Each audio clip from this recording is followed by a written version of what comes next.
Hello, happy March, and welcome to Screaming Cannon Designs. I am Hallie, and this is the very first episode of Knits and Myths.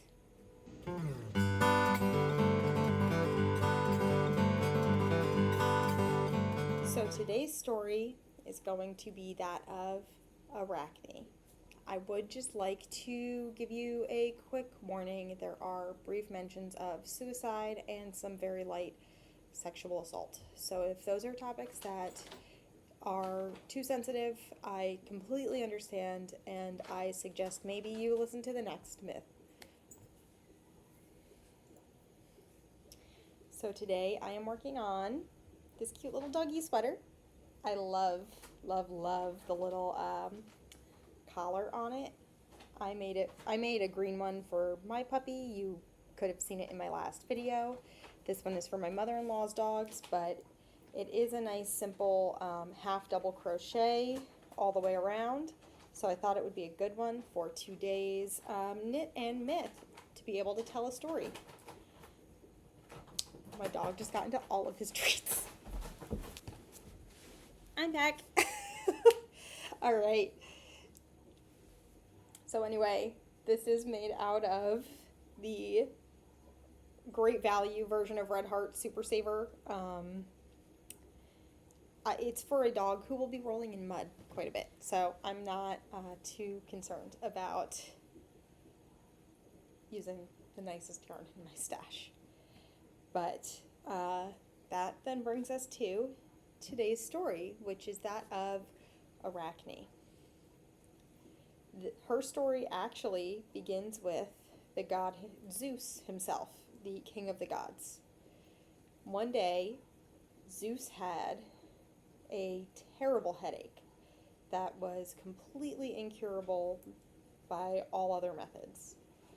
So his son Hephaestus, god of the forge, comes out with an axe and splits his head open. Out of Zeus's head comes Athena. Athena is the goddess of war and arts. Now, unlike the god of war Ares, Athena was all about logic, and you see her referred to as the gray-eyed Athena in many parts of mythology. Gray-eyed Athena referring to her wisdom and how gray hair, becoming elderly, is very associated with wisdom. So Athena is this, I love that she's both war and arts. I think that is still a very modern take on women, especially since back in, these times, women were certainly looked at as property. They were not necessarily what we think of today, and yet somehow they were still personified in the gods as being that little bit of everything, that there was this goddess who both protected and created. So Athena, sitting on her lofty throne, one day hears of a woman in Lydia named Arcne. And Arcne is telling everybody she can, sell to that her tapestries, her loom weavings are finer than those of Athena, of the goddess herself. And this enrages Athena. Athena is a god, a goddess. She is supposed to be the epitome of the arts of loom weaving, and to hear that a mere mortal would compare herself, but not even just compare, but say she is better than the goddess herself, just really gets to her, man. And so Athena decides to dress as an old crone and go down and see if this is true, to see this woman named Arcne and her loom weaving. And much to Athena's dismay, she gets down to Lydia and finds that people are speaking of Arcne and her beautiful, beautiful tapestries. So Athena finds the home of Arcne, where she is weaving her tapestries, and inquires of them. And Arcne, in her sales pitch, says, you know, these loom weavings are better than those of Athena. They are godly. And Athena, still dressed as the crone, says, well, how dare you forsake the name of the goddess? You should be asking for forgiveness. I'm sure she would forgive you if you just, you know, denounced all of these claims you're making. And Arcne, in her young vigor, says, I will not take that back. I am better than the goddess Athena herself. And if she wishes to challenge me, well, she can come down and challenge me. Immediately, Athena throws off the disguise of the old crone and says, well, I'm here. Challenge accepted. And Arcne is, of course, surprised, but trying to remain brave. However, she is given away by the fact that she begins to flush. Everybody around them goes down onto a knee and shows respect to Athena. They begin to set up their looms for this competition, and it looks like nobody's backing down.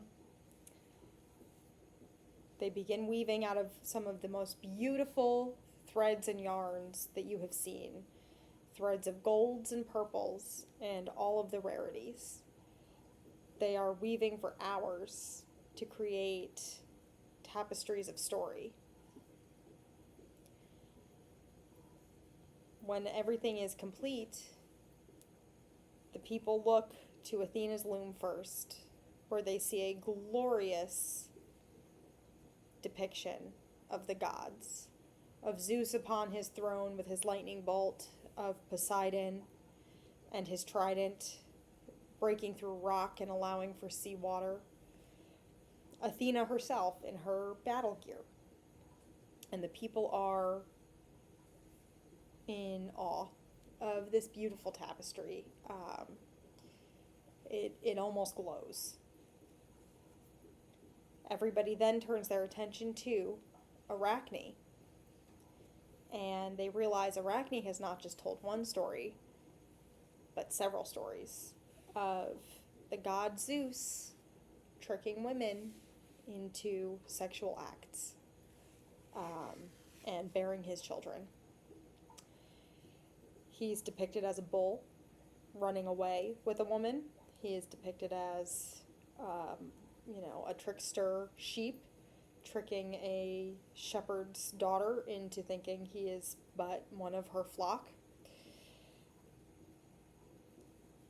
He is depicted several times over in his lecherous ways. This is a slap to the gods. However, Athena realizes that while it's a slap to the gods, it is better than her own work. This enrages her even more. Athena has lost, and lost to a person who keeps shaming the gods, basically keeps telling them that they aren't as good as humanity.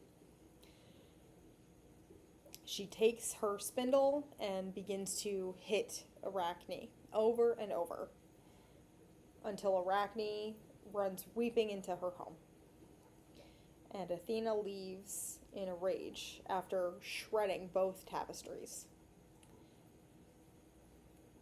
Angry and pacing up in her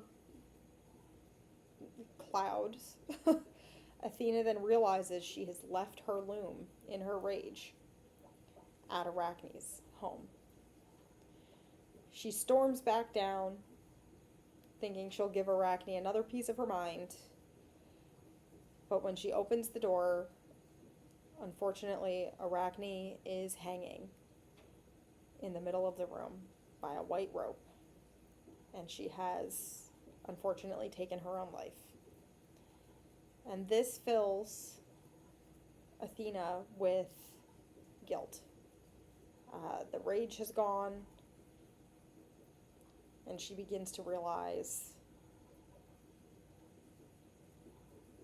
sort of the power that she has here.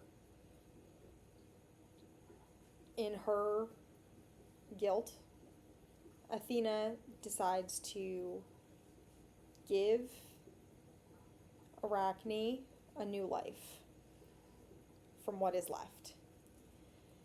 She uses her powers, and Arachne's body begins to shrink. Her fingers begin to elongate. And soon she is a spider who is again alive. And instead of a rope, she has her spider silk to weave with for all time, and for all of her children to also bear the beautiful gift of tapestries to rival the gods. And so to this day we have spiders who weave their intricate webs out of beautiful spider silk. And that is the end of Arachne's story. So I think there's a lot of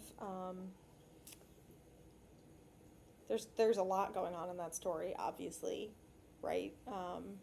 We have sort of that 7 deadly sin kind of feeling going on, how pride and greed become these things that can actually hurt you, even though they are emotions, even though they are just feelings. You know, how your actions can affect others. How I think art is so subjective. You know, we have this goddess who is supposed to be the patron of the arts, and yet she is bested by somebody who, you know, is supposed to be lesser than her. There is most certainly, of course, classism in that. And I think that it's a very interesting window into the way society acted at that time, and how people were feeling. I think that's my favorite part about Greek mythology, is that the gods are sort of these caricatures of what humans really feel, what they go through, and they become these larger than life lessons. You know, we can't come down and challenge somebody for saying that they're better than us necessarily, but we can feel that anger. You know, and this is a very good cautionary tale of why maybe not to feel the anger in that way, that it's not worth it, that it can create something worse. So I would love to hear what you all think of Arachne's story, what you have been working on, what beverage you chose to sip on today. And other than that, I will see you in next week's episode. Bye.